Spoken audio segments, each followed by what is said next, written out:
BJP কর্মীদের ওপর হামলার অভিযোগকে কেন্দ্র করে রাতের অন্ধকারে উত্তপ্ত হয়ে উঠল পটাশপুর।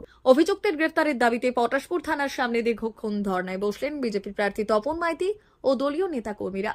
ঘটনার সূত্রপাত বৃহস্পতিবার দুপুরে, যখন পটাশপুর 1 নম্বর ব্লকের গোকুলপুর এলাকায় নির্বাচনী প্রচারে বেরিয়েছিলেন তপন বাবু। অভিযোগ, দেবনাথ পল্লী এলাকায় এক মদ্যপ ব্যক্তি তাদের গাড়ি আটকে অশালীন ভাষায় গালিগালাজ ও কুরুচিকর মন্তব্য শুরু করে। স্থানীয়দের হস্তক্ষেপে পরিস্থিতি সাময়িকভাবে শান্ত হলেও উত্তেজনা থামেনি। বিজেপির মণ্ডল সভাপতি কৃষ্ণগোপাল দাসের দাবি, অভিযুক্ত ব্যক্তি তৃণমূল আশ্রিত এবং পরিকল্পিতভাবে মিছিলে উস্কানি দিয়েছিল। অভিযোগ আরও গুরুতর হয়ে ওঠে সন্ধ্যায়, যখন ওই একই ব্যক্তি 5 জন বিজেপি কর্মীর ওপর অতর্কিত হামলা চালায় বলে দাবি করা হয়। এই ঘটনার প্রতিবাদে এবং অবিলম্বে অভিযুক্তকে গ্রেফতারের দাবিতে পটাশপুর থানায় লিখিত অভিযোগ দায়ের করে বিজেপি। কিন্তু দীর্ঘ সময় অতিবাহিত হওয়ার পরেও পুলিশি পদক্ষেপ না মেলায় ক্ষুব্ধ প্রার্থী ও সমর্থকরা থানার ভেতরে ও বাইরে বিক্ষোভে ফেটে পড়েন। পরিস্থিতি জটিল আকার ধারণ করলে পুলিশ প্রশাসনের সঙ্গে দীর্ঘ আলোচনার পর এবং উপযুক্ত ব্যবস্থার আশ্বাসে গভীর রাতে ধর্ণা কর্মসূচি প্রত্যাহার করা হয়। দেখুন, সকালে আমরা গোকুলপুরে অঞ্চলের দেবনাথ পাড়াতে আমরা প্রচার, আমি নিজেই ছিলাম, প্রচার করছিলাম, আমাদের মানুষের সাথে দেখা করছিলাম। সেই সময় হঠাৎ করে একটা তৃণমূলের হারমাত তারক দেবনাথ হঠাৎ করে আমার সামনে এসে আমাকে অ্যাটাক করার চেষ্টা করে। আমাদের সাথী যারা ছিল তারা চেষ্টা করে যাতে আমাকে অ্যাটাক না করতে পারে, এবং সেখানে সমস্যা মোটামুটি আমরা চলে আসি ওখান থেকে। কিন্তু পরে আবার বিকেলে আমাদের ভারতীয় জনতা পার্টি কার্যকর্তা যারা ওইখানে বাড়ি, ওখান থেকে রাস্তায় যাচ্ছিল, তাদেরকে ধরে মারধর করে। মারধর করার পরে আমরা থানায় আসি, থানায় এফআইআর করার জন্য আসি, এবং এখানে আসার পরে এখানে যারা এসছে আবার ওর ঘরে ঢুকে অ্যাটাক করছে ওই তৃণমূলী দুষ্কৃতীরা। এবং আমি শুনেছি, আমি জানি না, এখানকার যে তৃণমূলের ক্যান্ডিডেট হয়েছে তার নির্দেশে, এবং উনি ওখানে প্রেজেন্ট থেকে এই ঘটনা ঘটাচ্ছে। সংবিধানকে অবমাননা। আমরা পারি এদের জবাব দিতে, হাতে হাত দিয়ে জবাব দিতে পারি, কিন্তু আমরা ল অ্যান্ড অর্ডারকে মানি, সম্মান করি, ভারতের সংবিধানকে সম্মান করি। সেই জন্য আমরা হাত চেপে বসে আছি। যেদিন আমরা হাত খুলে দেবো, ভাববেন না যে আমাদেরকে আক্রমণ করে আপনারা ছাড় পেয়ে যাবেন। আজকে এখানে এফআইআর আমরা করতে এসেছি, এফআইআর করেছি, এবং যতক্ষণ অ্যারেস্ট না হয়, যতক্ষণ আমরা দেখে নেবো যে অ্যারেস্ট হয়ে এই থানাতে ঢুকছে, ততক্ষণ আমরা এখান থেকে সরব না, ততক্ষণ আমরা এখান থেকে সরে যাব না। থানায় পুরো রাত বসতে হলে বসবো, অ্যারেস্ট ওদেরকে করতে হবে। কতজন আহত হয়েছে আপনাদের? আমাদের 3 জন, কত 5 জন আহত হয়েছে। ঘরে ঢুকে মারছে। এখন আছে কোথায় দাদা? এখন তো একজন তো এখানে আছে। কোন দেশে আমরা বসবাস করছি?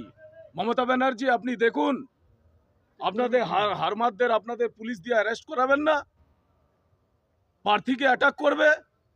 ইয়ার কি পেয়েছেন? আমরা ছেড়ে কথা বলবো না। পটাশপুরের মানুষ জেগে গেছে। আপনারা অন্য স্টেটে যারা হারমাতগিরি করছেন আর যারা ক্যান্ডিডেট আপনারা ইন্সপায়ার করে যাদেরকে হারমাতগিরি করাচ্ছেন, অন্য স্টেটে কোথাও ঘর ভাড়া নিয়ে রাখুন।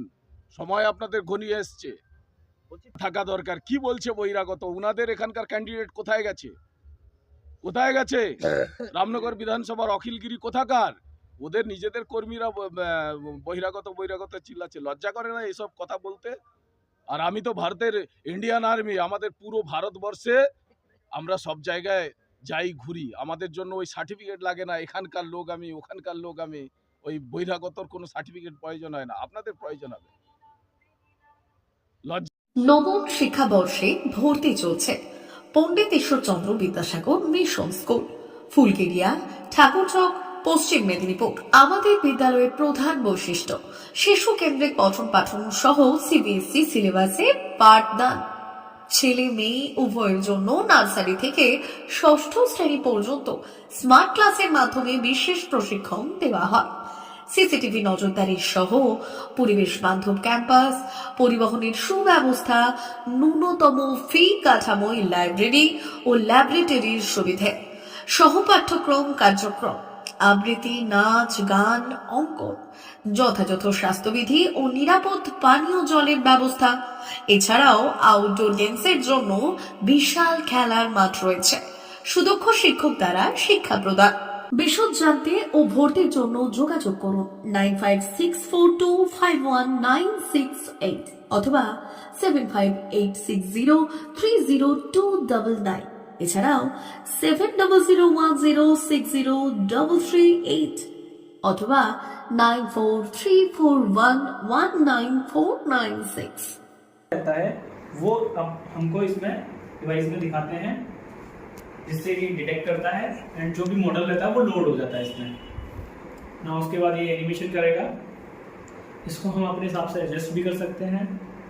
मैं पास लेके जाऊंगा तो ये बड़ा हो जाएगा और जितना मैं दूर लेके जाऊंगा ये छोटा हो जाएगा। और मैं इसको 360 रोटेट भी कर सकता हूँ,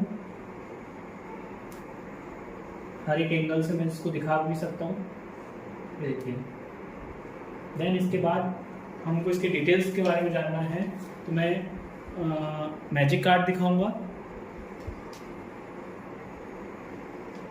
मैजिक कार्ड से मैं इसको कंट्रोल करता हूँ,